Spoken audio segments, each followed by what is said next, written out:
Chapter 20 The Thieves Meet.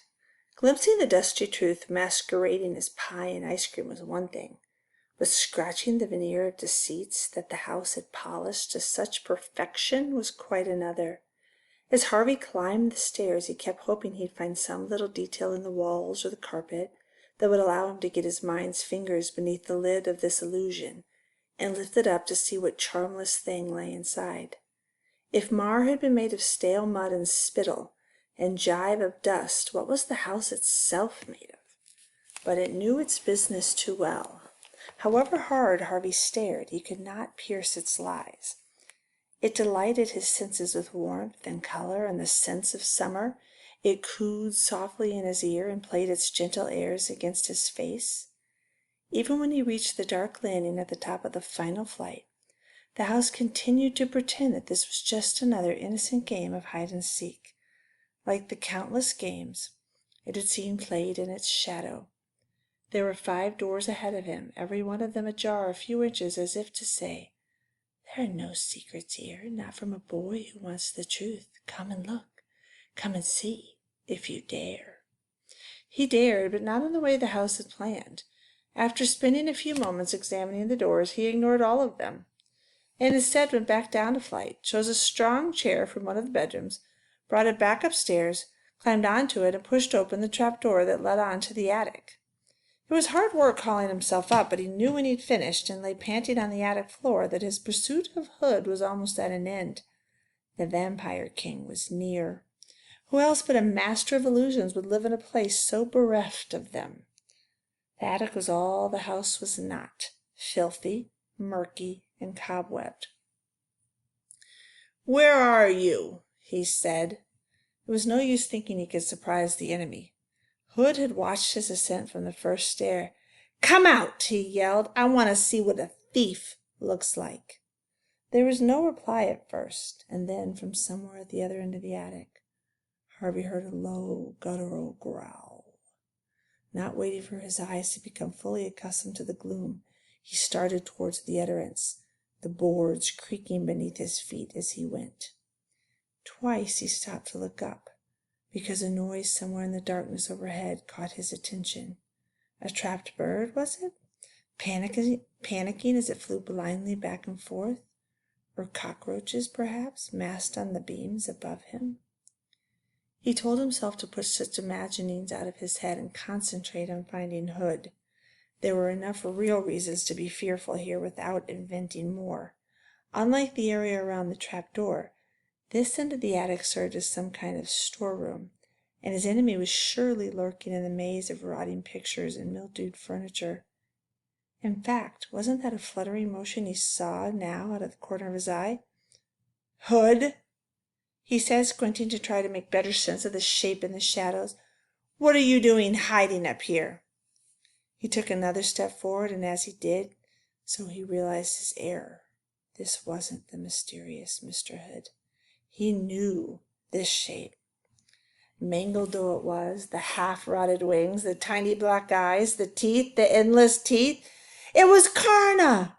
The creature half rose from its squalid nest, snapping at Harvey as it did so. He made a stumbling retreat, and might have been seized after 3 steps, had Karna not been so hobbled by its wounds and slowed by the chaos of its surroundings. It struck out at the piles of detritus to the left and right of it, scattering chairs and overturning boxes, then overhauled itself in pained pursuit of its prey. Harvey kept his eyes fixed upon the beast as he backed away, his mind buzzing with questions. Where was Hood? That was the main mystery. Mrs. Griffin had been certain he was up here somewhere, but Harvey had now wandered the attic from end to end, and its only occupant was the creature, driving him back towards the exit. He chanced several glances into the shadows as he retreated in case he'd missed some figure hiding there. It was not a human form his eyes alighted upon, however. It was a globe the size of a tennis ball, glowing as though filled with starlight that appeared like a bubble from the boards and rose towards the roof. Momentarily forgetting his jeopardy, Harvey watched it as it ascended, joined by another, then a third, and fourth. Astonished by the sight, he took too little care where he was walking. He stumbled, fell, and ended up sprawled on the hard boards, staring up at the roof through a red haze of pain. And there above him was Hood, in all his glory. His face was spread over the entire roof, his features horribly distorted. His eyes were dark pitch, gouged into the timbers. His nose was flared and flattened grotesquely like the nose of an enormous bat. His mouth was a lipless slit that was surely 10 feet wide, from which issued a voice that was like the creaking of doors and the howling of chimneys and the rattling of windows. "Child," he said, "you have brought pain into my paradise. Shame on you." "What pain?" Harvey shouted back. He was shuddering to his marrow, but he knew this was no time to show his fear. He would deal an illusion the way the enemy did, pretend courage even if he didn't feel it. "I came to get what was mine, that's all." Hood sucked one of the gleaming spheres into his mouth. Its light went out instantly. "Mar is dead. Jive is dead. Gone to muck and dust because of you." "They were never alive," Harvey said. "Did you not hear their sobs and pleas?" Hood demanded, the knots in his brow tightening. "Did you not pity them?" "No," Harvey said.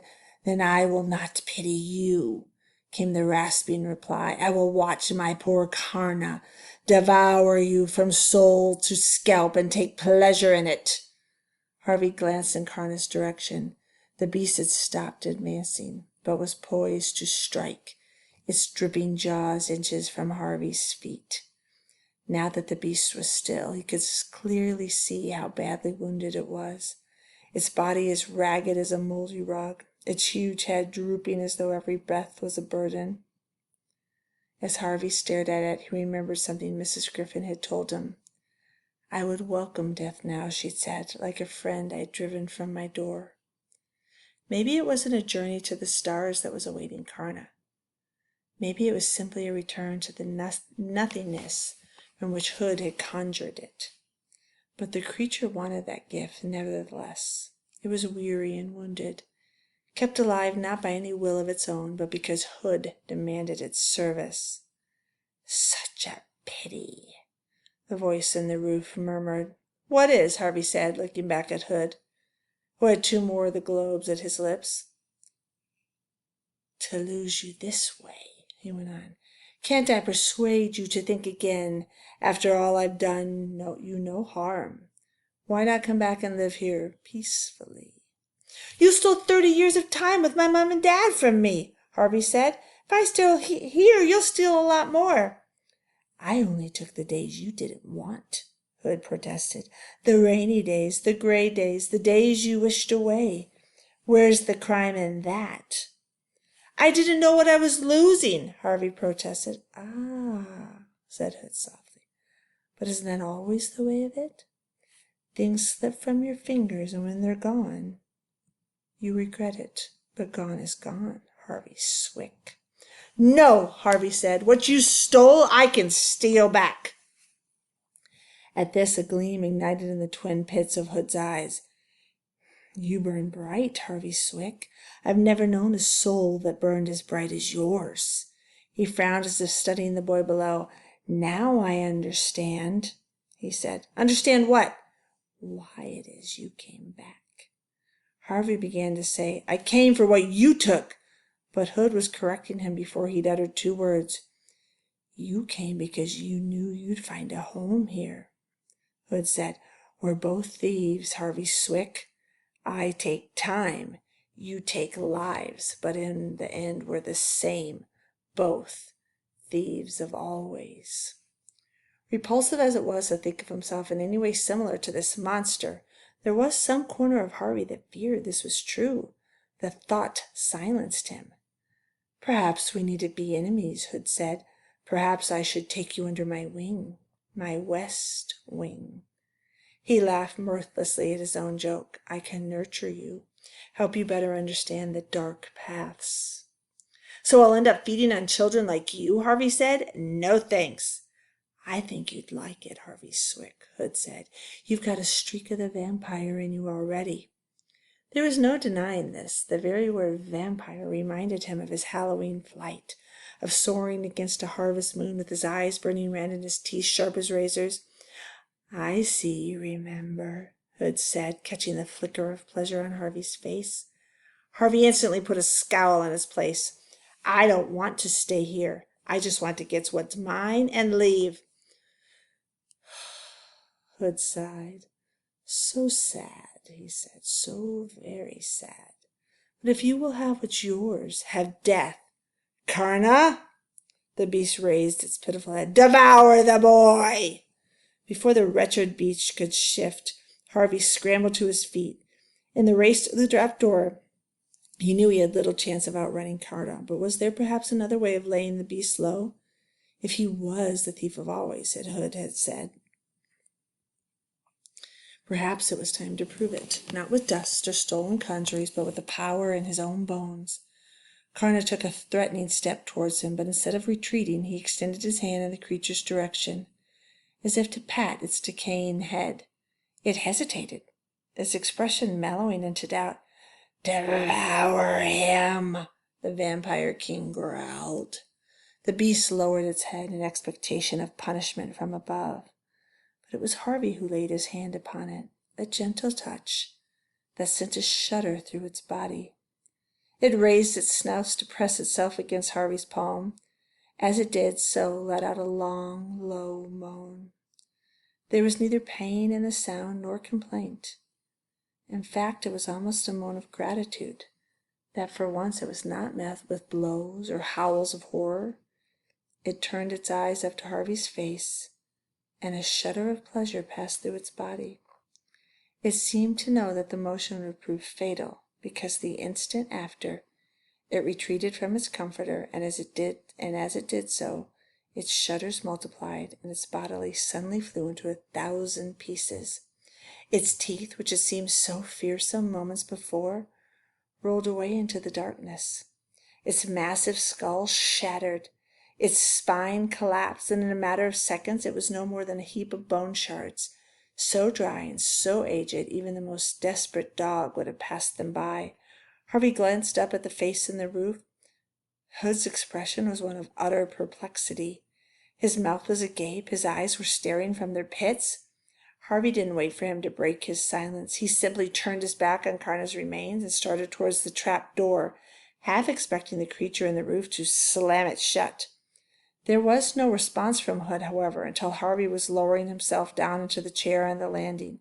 Only then, as Harvey took one last look up at the attic, did Hood speak. Oh, my little thief, what shall we do with you now? Oops, let's go back. That's creepy. The end of